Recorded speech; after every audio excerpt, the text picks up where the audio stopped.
Well, I was raised, actually born in Carpenter, North Carolina, but I was raised in Fayetteville, which is just outside of Fort Bragg. I quit high school in 12th grade and joined the Army. A girl made me mad.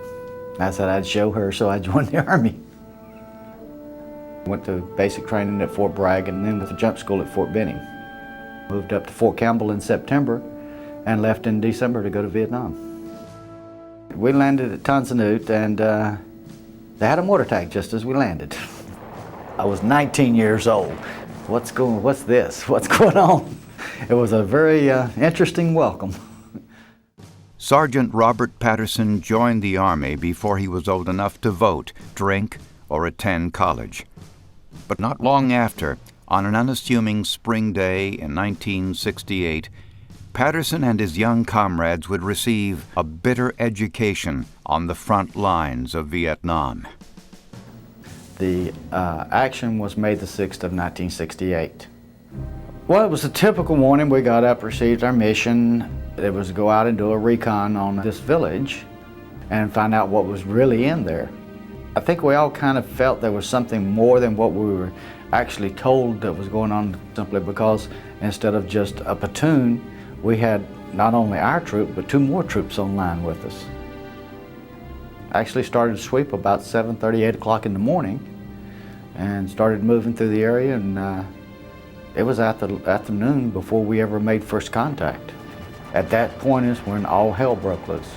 Running along our right flank of my platoon was an infantry squad, and on the initial contact, the infantry squad was completely annihilated. And then right after that, it was just one big fight. It's strange listening to things go whistling over your head. We had all kinds of flare flights overhead. We had Cobra helicopters laying down fire in front of us.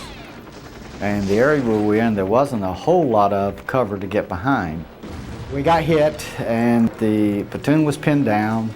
My platoon sergeant was wounded and was laying in the open and was in front of a spider hole, which was a one-man fighting position. Ended up having to fire a law into it to stop the guy from shooting at the platoon sergeant. And then we got him out. After that, they said I just grabbed my M16 and some grenades and went running up into everything.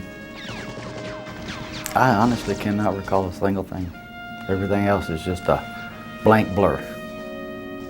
With his platoon pinned down, Patterson tuned out his comrades' warnings and rushed toward the enemy bunkers above. Exposed to hostile fire from almost every angle, Patterson charged forward, armed only with his rifle and as many grenades as he could carry. By late afternoon, he had single-handedly destroyed the enemy bunkers, killing 8 enemy soldiers and enabling his platoon to successfully penetrate the objective. But he remembers almost none of it. The next morning, a bunch of us, there was about 11 of us, they came and got us and told us to come on back to the squadron headquarters where it was set up at, and General Bersani, who was the division commander at the time, came in and presented us medals, and I received the Silver Star. And I'm thinking to myself, why am I getting this? I didn't do anything. And that's when we found out that we had actually gone up against a reinforced regiment. My platoon sergeant came to me one day and says, Sergeant Patterson, you have to go to Corps headquarters and see a major at protocol. And I'm saying, okay. So I meet this major and he says, Sergeant Patterson, you're going to Washington, D.C. And I looked at him and I says, I ain't going to Washington, D.C. I ain't got no damn reason to go up there. He says, oh yeah, you do. You're going to receive the Medal of Honor. And I'm like, just, huh? Just total bewilderment. October the 21st, 1969 was the ceremony. It was on the east lawn of the White House.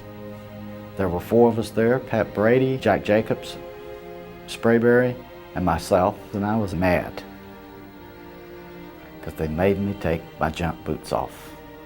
They wanted everybody to be the exact same, and I was airborne and they weren't, and I had to take my jump boots off and wear low quarters. It was really inspiring. A person who wears the Medal of Honor is not wearing it for themselves. They're wearing it for everyone who was there, and particularly for those who didn't come back.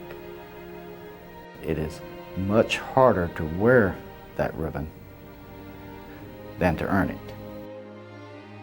I think it was a combination of things: fear, adrenaline, a knowledge that something had to be done, just a whole combination of things. I don't think there's any one thing that would make a person do something like that.